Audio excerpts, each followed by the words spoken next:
Everyone, welcome to skill I Q में आपका स्वागत है। तो OWS प्रैक्टिस सेट्स जो है हम कर रहे थे। इस वीडियो में हम जो है 21st एंड 22nd जो OWS है हमारा टेस्ट, उनको जो है हम करने वाले हैं। तो चलिए बिना किसी देरी के स्टार्ट करते हैं। तो फर्स्ट क्वेश्चन यहाँ पे क्या है, रिड्यूस और डिक्रीज इन स्पीड और इंटेंसिटी। जब भी स्पीड और इंटेंसिटी में डिक्रीज या रिड्यूस जब हम करते हैं, उसको स्पीड को कम करते हैं, कहने का मतलब ये है कि तो उसके लिए हमारा यहाँ पे जो अवेलेबल ऑप्शंस हैं उसमें से क्या आंसर जो है हो सकता है। एक्सपेडिएट, स्लैकन, इम्पील और स्पर, इनमें से जो है हमारा आंसर नंबर जो है क्या होगा, बी होगा, स्लैकन। अब यहाँ पे स्लैकन जो है वर्ब है। स्लैकेंड इसका सेकंड एंड थर्ड फॉर्म होता है और इसका मतलब होता है मंद करना या कम करना या शिथिल कर देना या ढीला कर देना। ये सब मतलब जो है हम स्लैकन के बोल सकते हैं। अभी एक्सपेडिएट भी एक वर्ब होता है, ठीक है। एक्सपेडिएटेड इसका सेकंड एंड थर्ड फॉर्म होता है। इसका मतलब होता है जल्दी करना, झटपट करना, ये मतलब होते हैं। इम्पील भी एक वर्ब होता है। इम्पील्ड इसका सेकंड एंड थर्ड फॉर्म होता है। एल डबल हो जाएगा जब हम क्या करेंगे, सेकंड फॉर्म और थर्ड फॉर्म बनाएंगे। उसका रीज़न क्या है, जब इम्पील की स्पेलिंग लिखते हैं IMPEL, तो जो कॉन्सोनेंट है उससे पहले वोवल है, ठीक है।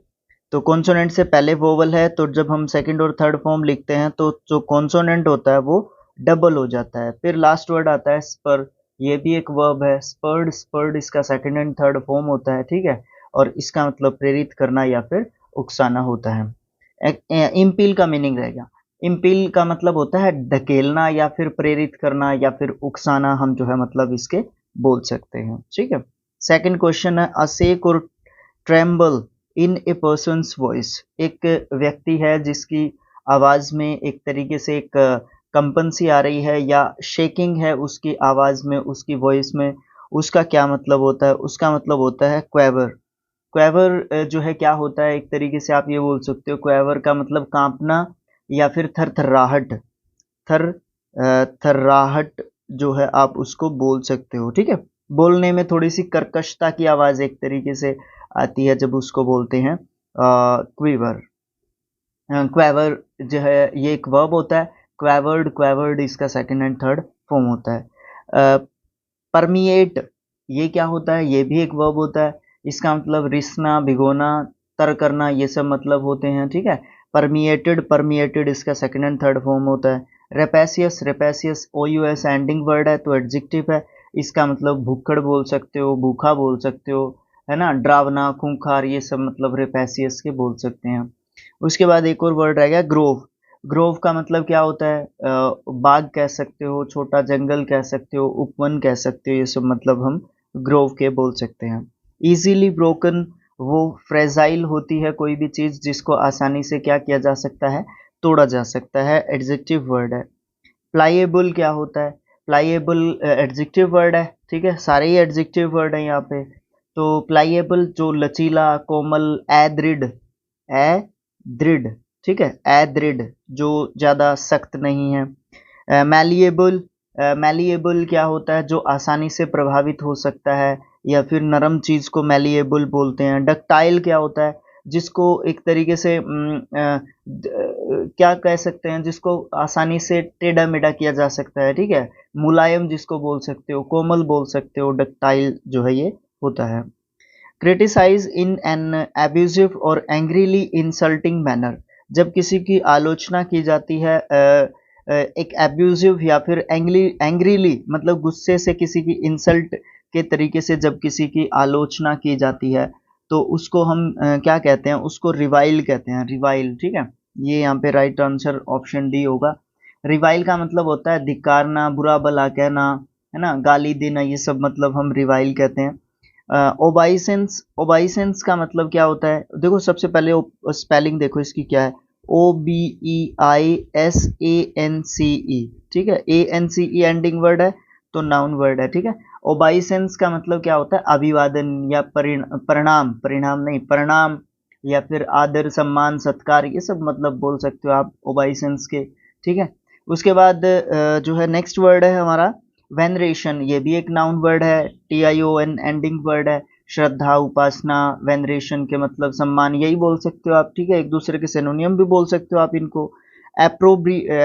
एप्रोबेशन ये भी एक नाउन वर्ड है, इसका मतलब अनुमोदन बोल सकते हैं हम लोग, प्रशंसा, स्वीकृति, ये सब मतलब हम इसके बोल सकते हैं। उसके बाद नेक्स्ट क्वेश्चन है, तो यहाँ पे क्रिटिसाइज करते हैं जब एब्यूजिव या एंग्रीली जो है मैनर से, तो उसको क्या बोलते हैं, रिवाइल जो है एक तरीके से बोलते हैं। ए रिमार्केबल टोटली नेगेटिव जो है हम उसको लेते हैं, ठीक है, गाली गलौज या अपनी लैंग्वेज, अच्छी लैंग्वेज का यूज ना करना। A remarkable concurrence of events or circumstances without apparent causal connection। कहने का मतलब ये है कि किसी चीज़ के साथ कोई प्रॉपर कनेक्शन नहीं होना, अचानक से ही किसी इवेंट का या किसी भी सर्कमस्टांस का, किसी भी परिस्थिति का अचानक से एकदम से जो है घटित हो जाना, एक तरीके से आप बोलोगे उसको कोइंसिडेंस, ठीक है। कोइंसिडेंस संयोग या फिर संयोगवश ही बोल सकते हो आप, इसका मतलब है ना।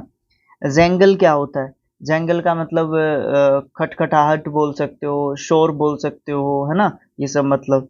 क्लैमर क्या होता है, क्लैमर का मतलब जोरदार मांग करना, कोलाहल, शोर, ये सब मतलब होते हैं। क्लिंकर, क्लिंकर क्या होता है, क्लिंकर का मतलब भट्टी से जो राख प्राप्त होती है ना, राख जो होती है, ठीक है, ऐश, है ना, ASH, ऐश की स्पेलिंग निकल गई यार दिमाग से। ऐश मतलब राख होता है, ठीक है। तो वो जो प्राप्त होती है ना, क्लिंकर होती है वो, एक तरीके से जिसको हम राख बोलते हैं। कोयला जब जल जाता है या जो भी उपले वगैरह होते हैं जब जल जाते हैं, तो उसके बाद वो राख बच जाती है जो है ना, वो भट्टी से प्राप्त होती है, तो उसको क्लिंकर बोलते हैं, वो सारा राख का ढेर होता है। Comfort someone eight A time of grief and disappointment.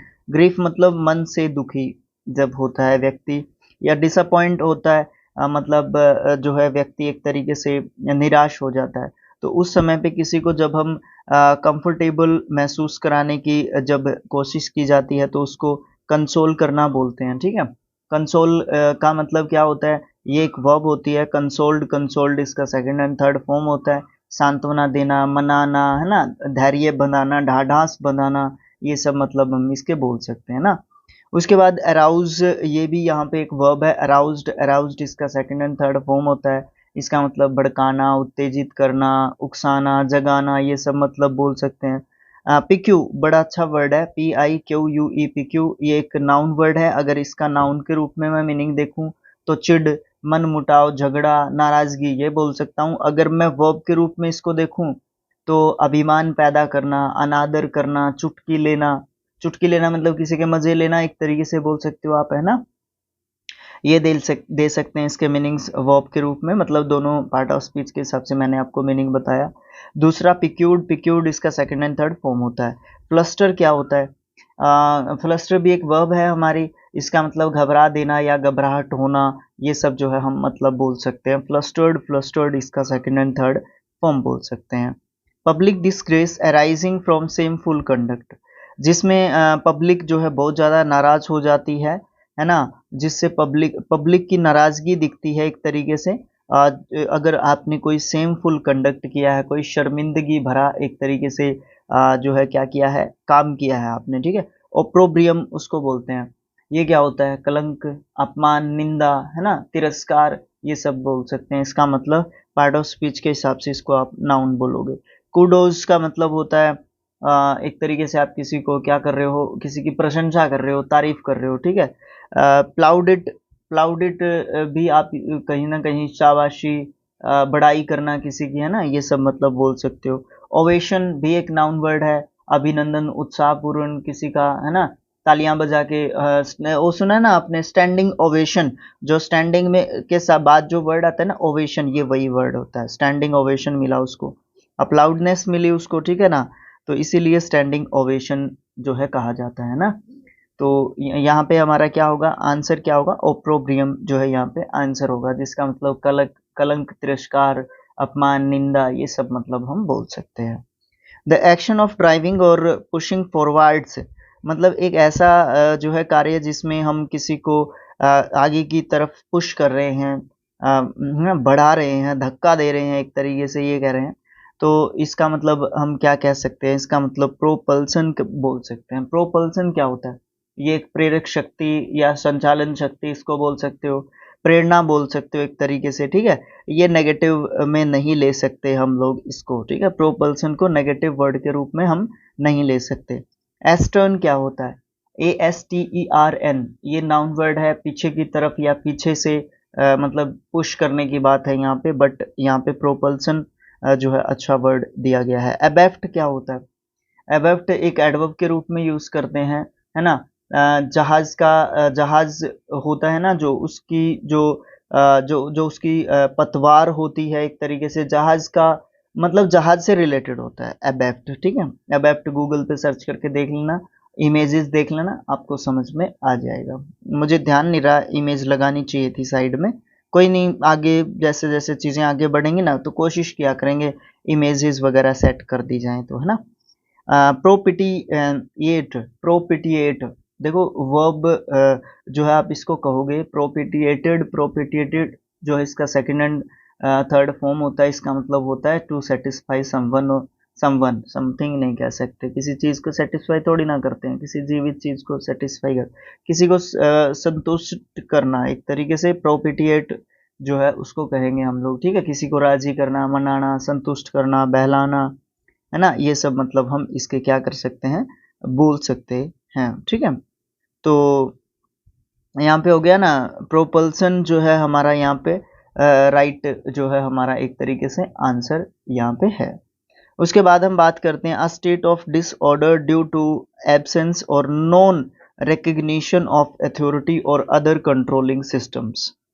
State of disorder एक ऐसी डिसऑर्डर की स्टेट ड्यू टू जिसके कारण एब्सेंस हो जाती है या फिर नॉन रिकग्निशन मिलती है किसी भी अथॉरिटी या फिर कंट्रोलिंग सिस्टम के द्वारा, ठीक है। टोटल नेगेशन एक तरीके से आपको वहां पे देखने को मिलती है। तो ऐसा सिस्टम जो है क्या होता है, एनार्की होती है, अव्यवस्था होती है ना। ये एनार्की में ही इस तरीके का होता है, अराजकता होती है टोटल, ठीक है। नाउन वर्ड है। ब्रिडल क्या होता है? ब्रीडल का मतलब होता है लगाम या नकेल बोल सकते हो आप। एन एसेंड्री एसेंडेंसी, एसेंडेंसी जो है नाउन वर्ड है, प्रभुत्व या फिर अधिकार को हम एसेंडेंसी बोलते हैं। डोमेनियन, डोमेनियन क्या होता है? डोमेनियन प्रभुसत्ता, राज्य, स्वतंत्र, उपनिवेशिक, है ना, ये सब मतलब हम डोमेनियन के बोल सकते हैं। तो एनार्की में टोटल क्या होता है? एनार्की में टोटल एक तरीके से अराजकता आपको देखने को मिलती है। A liquid with healing magical और पॉइजनस प्रॉपर्टीज, एक ऐसा लिक्विड जिसमें जो हील करता है, जो मैजिकल है, काफी मतलब जादुई शक्ति है जिसके अंदर एक तरीके से, और पॉइजनस प्रॉपर्टीज भी उसके अंदर हैं। Poisonous properties in the sense आप दवाई लेते हो तो उसमें आपको देखने को मिलती हैं बहुत सारी चीजें, अल्कोहल एक तरीके से उसमें होती है, और पॉइजनस जो क्वालिटीज हैं वो भी होती हैं कि ताकि जो भी बीमारी है ना, जैसे कि देसी जो इलाज किए जाते हैं उसमें ज़्यादातर ऐसी चीज़ें देखने को मिलती है, वैसे जड़ी बूटियों में, दवाइयों में इस तरीके की चीज़ें होती ही हैं, ठीक है। तो उसके लिए हम आंसर नंबर बी अपना देंगे, पोषण आप उसको बोलोगे। पोषण का मतलब होता है पीने की दवा बोल सकते हो या फिर पतली औषधि को आप पोषण बोल सकते हो। विस्कस, विस्कस एक एडजेक्टिव वर्ड है, गाढ़ा या चिपचिपा आप इसको बोल सकते हो। एक और इसके लिए वर्ड यूज कर सकते हो, thick and sticky, STICKY, thick and sticky इसको बोल सकते हो, ठीक है। डलक, डलक, डलक्ट या डलसेट, जिस तरीके से इसका प्रोनाउंसिएशन थोड़ा चेक कर लेना, मेरे दिमाग में अभी आ नहीं रहा। ये एक एडजेक्टिव वर्ड है, इसका मतलब मीठा, मनोहर, आनंद में, जिससे खुशी मिलती है। लशियस, लशियस, लशियस है ना, एडजेक्टिव वर्ड है, अत्यंत स्वादिष्ट, आकर्षक, मीठा और रसीला, आप जो इसको लशियस को बोल सकते हो एक तरीके से, ठीक है। तो इस तरीके से हमारा जो 21st है वो कंप्लीट हो जाता है। अभी हम बात करते हैं 22nd, जो हमारा क्या बोलते हैं उसको, OWS के लिए टेस्ट दिया हुआ है। रूड इन ए मेन सेपरेटेड और श्योरली वे, अब यहाँ पे कई बार क्या होता है कि रूड हो जाते हैं, जैसे नाराजगी एक तरीके से, मेन सेपरेटेड या फिर श्योरली वे जिस बैड टेम्पर्ड एक तरीके से, बुरे स्वभाव से या अच्छा स्वभाव से जो है किसी से रूठ जाना या इस तरीके की जो है यहाँ पे एक तरीके से बात की गई है, तो उसको हम चर्लिस बोल सकते हैं। ये चर्लिस क्या होता है? अभद्र एक तरीके से व्यवहार आप इसको बोलोगे, एडजेक्टिव वर्ड ये हमारा होता है, ठीक है। एफेबल क्या होता है? ये भी एक एडजेक्टिव है, इसका मतलब मिलनसार, मैत्रीपूर्ण, है ना, ये सब मतलब बोल सकते हैं। कॉर्डियल आप जानते हो, कॉर्डियल मतलब मैत्रीपूर्ण, सौहार्दपूर्ण, ये सब मतलब बोल सकते हैं, ठीक है।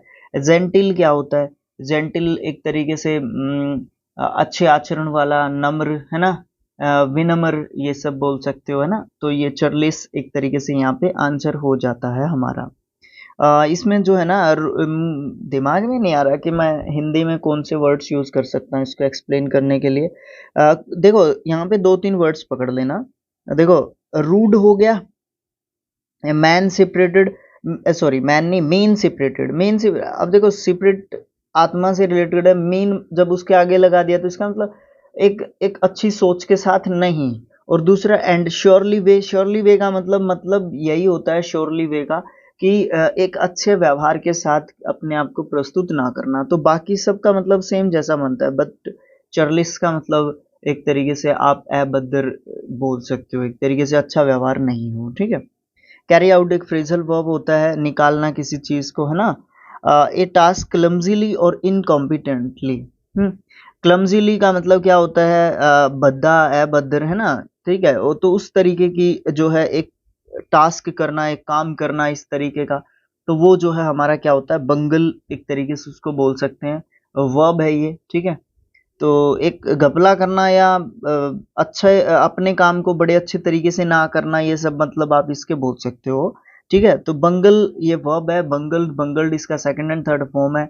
इसका मतलब गोलमाल करना, गड़बड़ घोटाला करना, घपला करना, ये सब मतलब हम बंगल के बोल सकते हैं। एडेप्ट एडजेक्टिव वर्ड है, कुशल या फिर प्रवीण, निपुण, स्किल्ड बोल सकते हो आप इसको, ठीक है। एप्ट का मतलब क्या होता है? एप्ट भी एक एडजेक्टिव है, इसका मतलब योग्य, है ना, सही, है ना, उचित, ये सब मतलब बोल सकते हैं। एडो एड एड्रोई एड्रोई एड्रोइट एड्रोइट भी एक एडजेक्टिव वर्ड होता है, इसका मतलब चालाक, चतुर, है ना, दक्ष, निपुण, ये सब मतलब हम बोल सकते हैं। रिलेटिंग टू और इन्वॉल्व्ड इन क्राइम, या तो किसी क्राइम से रिलेटेड होना या किसी क्राइम में जो है एक तरीके से शामिल होना, तो इसका मतलब फेलोनियस जो है आप इसका आंसर दोगे। यहाँ पे आप दुष्ट हो, महापापी हो, आपने कुकृत्य किया है, गंदा काम किया है एक तरीके से। चेस्ट क्या होता है? एडजेक्टिव वर्ड है, इसका मतलब सीधा साधा बोल सकते हो आप, ठीक है। तो सीधा साधा भी आप इसको बोल सकते हो, विशुद्ध एक तरीके से आप बोल सकते हो ना। ये सब जो है मतलब बोल सकते हो। लिसिट का मतलब क्या होता है? एडजेक्टिव वर्ड है, धर्म संगत बोल सकते हो, उचित बोल सकते हो, वैध बोल सकते हो, कानूनी बोल सकते हो एक तरीके से। इम्पिस इम्पिक इम्पिक इम्पिक इम्पिकेंट इम्पिकेंट बड़ा मतलब एक अजीब सा वर्ड है। पाप रहित इसका मतलब हम बोलते हैं कि मैंने तो पाप किया ही नहीं, तो आप फेलोनियस का आप इसको एक तरीके से एंटोनियम बोल सकते हो यहाँ पे, है ना। फेलोनियस तो दुराचारी, दुष्ट व्यक्ति, महापापी होता है। और ये इम्पिकेंट जो है ये तो पाप करता ही नहीं है, साधु संत आदमी है। तो एक दूसरे के एंटोनियम्स के रूप में हम इनको देख सकते हैं। A person or thing that is a perfect example of a particular quality or type, एक ऐसा परफेक्ट आदमी या चीज जो कि परफेक्ट एग्जाम्पल है किसी भी पर्टिकुलर क्वालिटी को बताने के लिए, दर्शाने के लिए, तो आप इसका आंसर बोल सकते हो प्रोफिलिगेट, ठीक है। प्रोफिलिगेट नहीं बोल सकते, एपिटोम बोल सकते हैं। प्रोफिलिगेट क्या होता है? बात तो शुरुआत तो प्रोफिलिगेट से ही होगी। तो प्रोफिलिगेट का मतलब होता है वो तो दुराचारी है, वो तो चरित्रहीन है, दुष्चरित्र है। तो प्रोफिलिगेट कैसे बोल सकते हो जब किसी का एक परफेक्ट एग्जाम्पल देना हो पर्टिकुलर किसी क्वालिटी के लिए? वैसे नेगेटिव पर्टिकुलर क्वालिटी के लिए दे सकते हो, बट पॉजिटिव वे में देना है तो एपिटोम आपको देना पड़ेगा। बिल्कुल एक तरीके से संक्षेप रूप से बिल्कुल सही व्यक्ति है वो अपनी जगह पे, ठीक है। बट प्रोफिलिगेट तो नेगेटिव वर्ड हो गया ना, तो इसलिए यहाँ पे आंसर नहीं हो सकता। अबेस क्या होता है? अपमानित करना, नीचा दिखाना, है ना। एक तरीके से ये बोल सकते हो ना, अपमानित करना एक तरीके से वर्ब के रूप में हम इसको यूज करते हैं। अबेस्ड इसका सेकंड एंड थर्ड फॉर्म होता है ना। लिबर्टाइन, लिबर्टाइन क्या होता है? ये अनैतिक होता है, इमोरल, इमोरल, ठीक है, जो अनैतिक होता है, जिसमें नैतिकता है ही नहीं। तो यहाँ पे एपिटोम हमारा एक तरीके से आंसर जो है यहाँ पे बन जाएगा, ठीक है। प्रोफिलिगेट यहाँ पे नहीं बनेगा, वो गलत बात थी। A person who moves stealthily about or loiters near a place with a view to committing a crime। थोड़ा सा समझने की बात है, यहाँ पे दो वर्ड्स इंपॉर्टेंट है, stealthily और loiters। stealthily एक एडवर्ब है हमारा, ठीक है, इसका मतलब आप लिख लीजिए गुप्त रूप से या चुपके से या छिपकर, इसका मतलब बोल सकते हैं। और लियोटर्स यहाँ पे देखो वर्ब है यहाँ पे, ये लियोटर्स, ठीक है। लियोट वैसे एडजेक्टिव, एडजेक्टिव या एडवर्ब का काम करना चाहिए इसको, बट यहाँ पे ये मैं वर्ब के रूप में इसका मतलब आपको बता देता हूँ। लियोटर जो है वर्ब है, यहाँ पे एस काट दूं अगर मैं इसका, ठीक है। तो मटर गश्ती करना, आवारा फिरना, ये सब मतलब हम इस वर्ब के बोल सकते हैं लियोटर्स के, ठीक है। तो अब पूरे क्वेश्चन को समझते हैं। एक पर्सन है जो मूव करता रहता है स्टील्थली, मतलब गुप्त रूप से छिप के, स्टील्थली आवारा घूमता रहता है, आवारा और चुपके से घूमता रहता है एक प्लेस के पास किसी भी क्राइम को कॉमिट करने के लिए, किसी क्राइम को करने के लिए, ठीक है। तो उसको आप क्या कहोगे? उसको आप प्रोवलर कहोगे, प्रोवलर, ठीक है। प्रोवलर का मतलब जो है हम यहाँ पे क्या कहते हैं, प्रोवलर का मतलब हमारा जो है यहाँ पे होता है दबे पांव जो पीछा करता है वो, ठीक है, चोर लुटेरा, ये सब मतलब हम इसके बोल सकते हैं। आप इसको है ना नाउन वर्ड कहोगे, ई आर वैसे भी इसके पीछे लगा हुआ है ना, जो कि किसी व्यक्ति विशेष के बारे में बात करता है ना। स्क्रूपलस, स्क्रूपलस क्या होता है? ये एक एडजेक्टिव वर्ड है, इसका मतलब सतर्क या बुद्धिमान बोल सकते हो, ईमानदार बोल सकते हो ना, एडजेक्टिव के रूप में इसको यूज करेंगे। वेरासियस क्या होता है? वेरासियस ईमानदार, सत्यनिष्ठ, सच्चा व्यक्ति। अनप्रेजाइंड भी कुछ इसी तरीके का व्यक्ति होता है, ईमानदार, सच्चा, है ना। ये तीनों एक दूसरे के सिनोनियम्स दिए जा सकते हैं, तीनों के तीनों एडजेक्टिव्स भी हैं, सच्चे, ईमानदार, कहीं ना कहीं इनके मतलब जो है निकलते हैं ना। A characteristic of one thing that is suggestive of another. एक कैरेक्टरिस्टिक एक ऐसी विशेषता जो एक चीज से दूसरी चीज पे सजेस्ट जो है एक तरीके से की जा सकती है ना। आंसर देखोगे ना चारों वर्ड्स के, तभी आपको बड़ी जल्दी से समझ में आ जाएगा। रेमिनिसेंस जो है इसका मतलब बनेगा, रेमिनिसेंस का मतलब क्या होता है? रेमिनिसेंस का मतलब होता है पुरानी यादें, है ना। नाउन वर्ड हो गया पुरानी यादें। अब पुरानी यादें इसका मतलब कैसे हो गया? पहले चारों के आंसर देख लेते हैं, फिर थोड़ा सा रिलेट कर लेते हैं। एंटीथेटिक, एंटीथेटिक क्या होता है? एंटीथेटिक एक एडजेक्टिव है, विरोधात्मक जो है इसका मतलब होता है। कंजक्चर क्या होता है?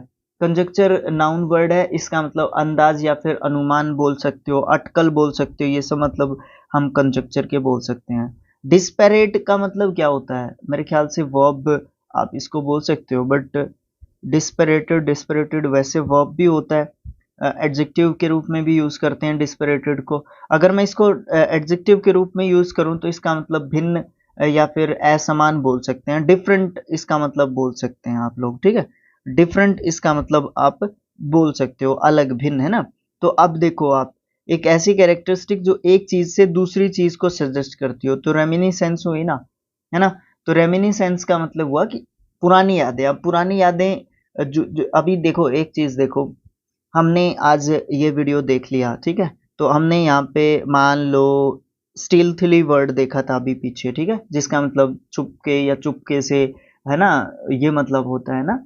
तो अगर पेपर में आपको वो दिख जाए किसी ऑप्शन में भी, तो आपको ध्यान में आएगा, आपकी मेमोरी है ना क्या करेगी, मुझे बोलते हुए दिखे, मैं बोलता हुआ दिखूंगा आपको आपके पेपर में, ठीक है ना। आपको ये लगेगा कि राजवीर भाई बोल रहे हैं हमें कि स्टील थीली का मतलब चुपके से या चुप के जो है होता है, या पीछा करने वाला, एक तरीके से आप इसका मतलब बोल सकते हो, ठीक है। तो इस तरीके की चीजें होती है, तो वो चीज रेमिनिसेंस को बताती है, एक चीज दूसरी चीज से कैसे रिलेट हो गई, है ना। बड़ा अच्छा एग्जाम्पल बताया मैंने, अपनी तारीफ भी कर ली इस दौरान, है ना, होता है।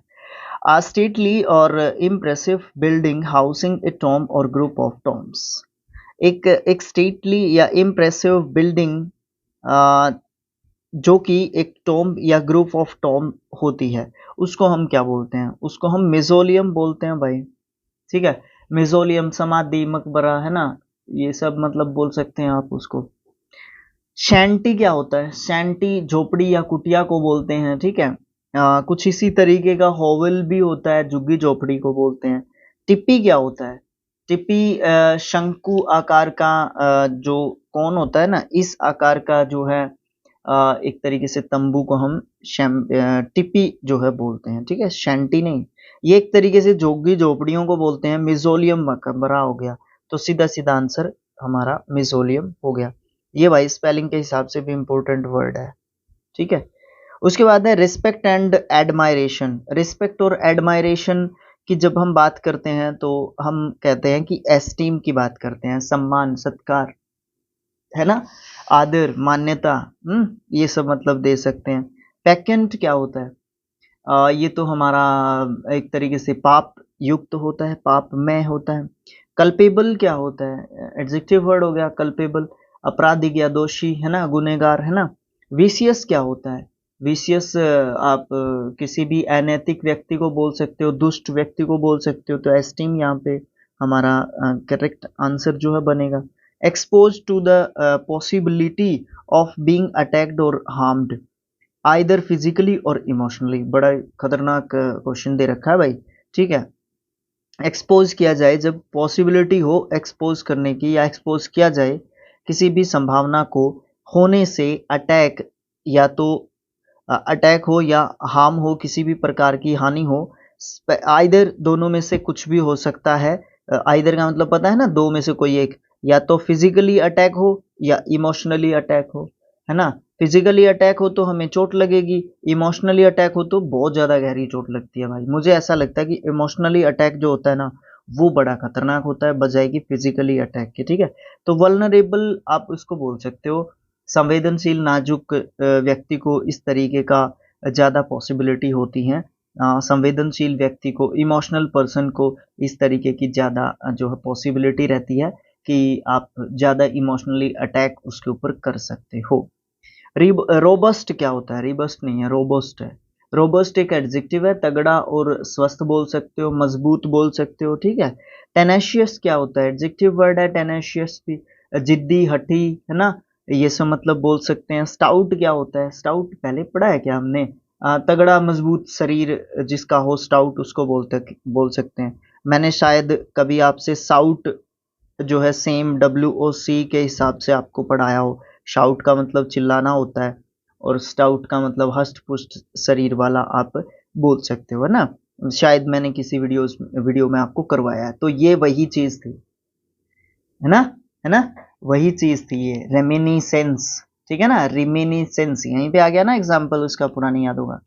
Involving many carefully arrange parts और डिटेल्स, या फिर detailed and complicated in design और प्लानिंग। मतलब डिटेल्ड और कॉम्प्लिकेटेड इन डिज़ाइन और प्लानिंग, या फिर involving many carefully arranged parts और डिटेल्स। उसमें हम उसको हम क्या कह सकते हैं? सबसे पहले तो क्वेश्चन को समझने की कोशिश करते हैं कि बताया क्या गया है इसमें। इन्वॉल्व होना, बहुत सारी केयरफुली जब अरेंज्ड किया गया हो किसी पार्ट्स को, उसमें जो है हम इन्वॉल्व हों, बहुत सारी जो पार्ट्स हैं या डिटेल्स हैं उसमें जब हम इन्वॉल्व हों, उसको क्या बोलेंगे? या इसको दूसरे क्वेश्चन में पूछा जा सकता है, डिटेल्ड या फिर कॉम्प्लिकेटेड जो डिज़ाइंस होते हैं या प्लान्स होते हैं, उनको हम जो है क्या बोल सकते हैं? एक तरीके से उसको हम फैसाइल बोल सकते हैं। फैसाइल, इसका मतलब सुगम या फिर आसान, जल्दी से कोई चीज़ उपलब्ध हो जाना। सर इसकी बात नहीं बनी, बाकी के तीन ऑप्शंस को भी देख के बात बनाने की कोशिश करें, क्योंकि बुक में तो यही दिया गया है आंसर। लेब्रिंथाइन, ये बड़ा अच्छा वर्ड दे रखा है। लेब्रिंथाइन का मतलब होता है जटिल या फिर पेचीदा। अब यहाँ पे जटिल या पेचीदा की कोई बात नहीं हुई है, तो इसलिए इसको काट दो। एलेबरेट करना मतलब किसी चीज को और भी ज्यादा या तो जटिल बना देना या विस्तृत कर देना, तो यहाँ पे ये भी आंसर नहीं हो सकता। प्रोडिजियस, प्रोडिजियस का मतलब क्या होता है? अति विशाल, भयंकर, तो ये आंसर भी नहीं हो सकता, तो फैसाइल ही हो सकता है। अब सुगम, आसान कोई चीज कब होगी? जब वो अरेंज्ड देखो इसने एक चीज लिखी हुई है यहाँ पे, रिलेट करने की कोशिश कर सकते हैं हम लोग अपनी तरफ से, है ना। इसने तो दे दिया, इसका तो काम है देना, है ना। राइटर ने अपना काम कर दिया, पब्लिशर्स ने अपना काम कर दिया, सबने अपना काम, हम भी तो अपनी बुद्धि का प्रयोग कर सकते हैं। केयरफुली अरेंज्ड पार्ट्स, यहाँ से मैं इस चीज को फैसाइल के साथ जो है रिलेट करने की कोशिश कर रहा हूँ, और बाकी सब के मीनिंग्स जो है एक जैसे हैं, बट इसका मीनिंग अलग है। अब हमें तो तरीका ही लगाना पड़ेगा, 1 या 2 नंबर लेने के लिए। अगर हम एसएससी में बैठे हैं तो 2 नंबर लेने के लिए हमें कुछ तो करना ही पड़ेगा, ठीक है। नहीं तो 0.25 हमारा जाने की पॉसिबिलिटी ज़्यादा रह जाती है, ठीक है। 1 की अगर बात करें तो 1/4 अगर यहाँ पे होती है हमारी, कहीं पे 1/3 भी होती है, बैंकिंग में 3 भी मिलती है। तो इस तरीके की चीज़ें हमें करनी पड़ेगी, किसी ना किसी तरीके से तो हमें चीज़ों को सीखना ही पड़ेगा। तो नेक्स्ट जो पार्ट रहेगा हमारा, वो 23rd एंड 24th जो हमारे OWS के टेस्ट रहेंगे उनका होगा, और 4 टेस्ट और इसके बाद बचते हैं। फिर हम जो है इडियम्स एंड फ्रेजेस को स्टार्ट करेंगे, एक वीडियो में 100 करवा देंगे, आपको जल्दी जल्दी करवाने की कोशिश करेंगे, ठीक है। बाकी भाई आप लोगों की मर्जी, आप किस तरीके से सपोर्ट करोगे, किस तरीके से चीज़ें करोगे, ठीक है। तो thanks for watching, thank you so much.